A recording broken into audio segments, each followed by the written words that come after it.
बिस्मिल्लाहिर्रहमानिर्रहीम। अस्सलाम वालेकुम ख़वातीन हज़रात। आज की मुख्तसर सी वीडियो में बात करेंगे गोश्त खाने के बाद अक्सर लोगों को एक तो बदहज़मी की शिकायत हो जाती है गोश्त, क्योंकि यहाँ ईद पे छोटा और बड़ा इकट्ठा ही खाया जाता है, जिसकी वजह से जिनके मैदे कमज़ोर हैं उनको उसके लिए हज़म करने में हाज़मे के मसाइल हो जाते हैं, हज़म करने में मसला पैदा होता है।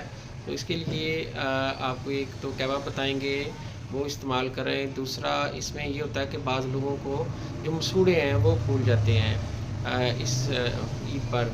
तो उसके लिए आपने दो चीज़ों का इस्तेमाल करना है। एक तो अजवाइन जो है देसी, वो आपने लेनी है आधी चाय वाली चम्मच। और पुदीने या तो आप ताज़ा 10 से 15 पत्ते डाल लें, या अगर आपके पास खुश्क है तो 1 चाय वाली चम्मच उसका सफ़ूफ डाल लें। उसका कहवा तैयार करें, उसको पकने दें। जब पक जाए तो उसको आप छानने के बाद एक लेमन निचोड़े और पी लें। ये कहवा आप अगर दिन में 2 से 3 बार इस्तेमाल करेंगे तो इसके इस्तेमाल से एक तो गोश्त आपका जो आप खाते हैं वो हज़म हो जाया करेगा और मैदे के दीगर मसाइल नहीं पैदा होंगे, मसूड़े भी नहीं फूलेंगे। अगर आपके फिर भी मसूड़े फूलते हैं तो उसके लिए आपने सिर्फ अजवाइन जो है उसको कहवा बनाएं और उसका गरारे करें दिन में 2 से 3 बार।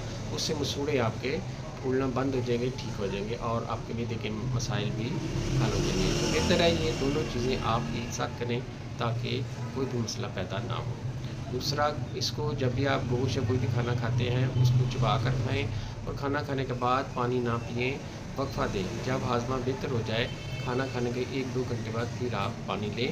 और ख़ासकर इस सीज़न में ज़्यादा ठंडा पानी या ड्रिंक्स जो है कोल्ड ड्रिंक्स वगैरह वो इस्तेमाल ना करें। हल्का ठंडा अलबत्ता आप इस्तेमाल कर सकते हैं। इंशाल्लाह मिलते हैं नेक्स्ट वीडियो में, दुआ में याद रखिएगा। अस्सलाम वालेकुम।